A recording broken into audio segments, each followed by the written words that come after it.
టమాటా sauce చేస్తున్నా. పావు kilo టమాటాలు తీసుకోండి. దాన్ని కలుపుకొని కట్ చేసుకోవాలి. ఇలా ఇలా మొత్తం కట్ చేసుకోవాలి. టమాటాలు కుక్కర్లో వేసుకోవాలి. ఆనియన్స్ వేసుకోవాలి, ముక్కలు, ఎండు మిర్చి, మిరియాలు, చెక్క, కొన్ని వాటర్ పోసుకొని 4 విజిల్స్ పెట్టుకోవాలి. దాని తర్వాత మిక్సర్లో వేసుకోవాలి. ఇది బౌల్లో వేసుకోవాలి.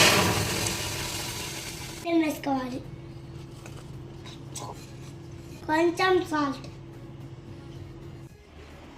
టమాటా సాస్ రెడీ. మా తమ్మునికి నాకు మస్తు ఇష్టం. సూపర్.